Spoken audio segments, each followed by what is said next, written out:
sometimes, when the night is very dark and the city lights are far away, and all the universe seems right there, before us, populated by millions of flickering possibilities, I look up and I try to work out which one it might be. La fidige va e bene, o quende la là-bas, et la une clientèle qui lui remplit son bar. Let's start at the beginning. Oh dear. How many times do you hear that and think, oh, let's not. Let's not start at the beginning, because then you suspect the story's going to be long. And why would you want to hear a long story about anyone? Especially about me, because I'm absolutely no one. Well, what I have to share concerns myself only rather distantly, so fear not. It's the story of my father. You see, he was born in Bologna, and when I was a child, he used to read to me in French, Le Petit Prince. Le Petit Prince, I'm sure you will remember, falls from the sky. When my father read it to me, I remember very clearly the feeling that, although I loved my parents, I wished that I too had fallen from the sky. Because parents give you history, and even as a child, I sensed that history, more than anything else, was a shackle to your freedom. Quand ce ballon s'achève et les sang vont surtout. I have always blamed my father for my overdeveloped sense of injustice. To feel too much is a burden. This is why so many of the French went along with the occupation, because it was better to counsel oneself that, as an individual, you could not impose change on an unjust world.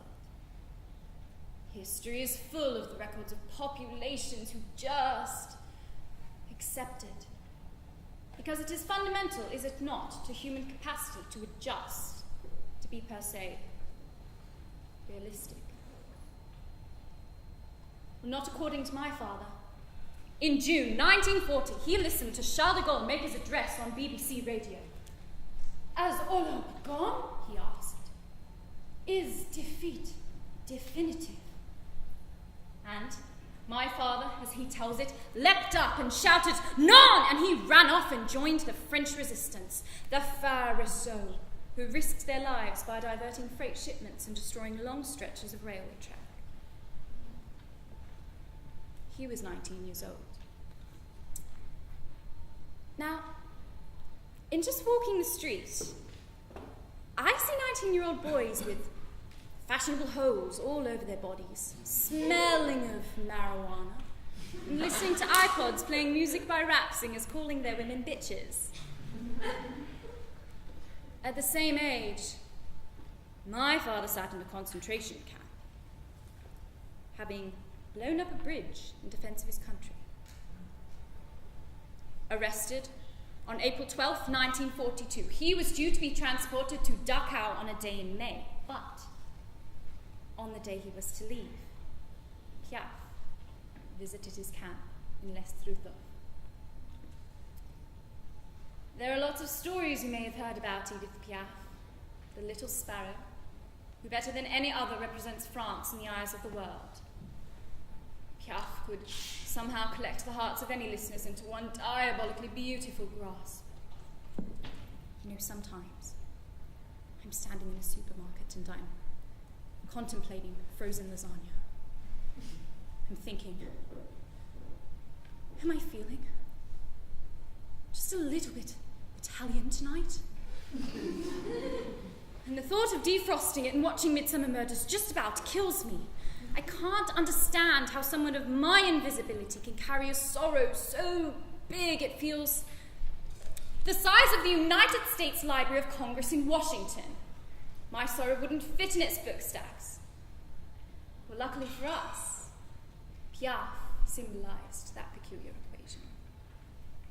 the modesty of a human body and the immodesty of human suffering.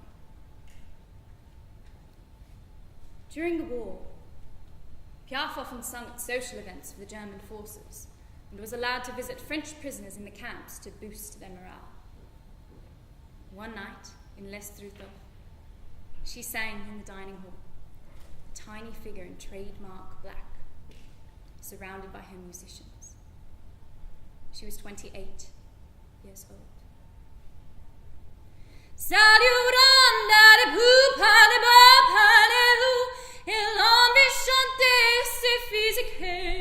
Tout son être étendu, son soufflet suspendu, c'est son aveu tordu de la musique.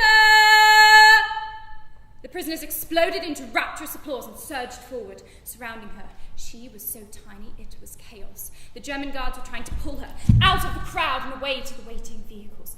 With nothing to lose, my father pushed forward in the dark corridor after Piaf, slipping through the door at the end. He locked eyes with her. Merde! She thrust a violin and a coat from one of her musicians at him. Another one handed him a scarf.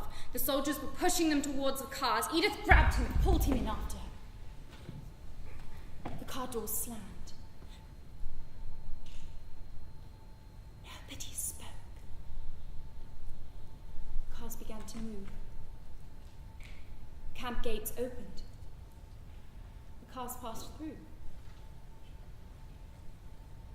My father was in the car with the Little Sparrow. He was free. In the story of Le Petit Prince, there is a geographer who sits day in and day out, listening to tales from explorers of faraway lands, yet never leaving the safety of his own desk. It goes without saying that to be brave, you must take risks. You will be jerked around, you will fall, and you will fail. But I cannot think of a better teacher than obstacles. And were it not for Piaf, I would not represent, in my every breath, a touching legacy of the Little Sparrow.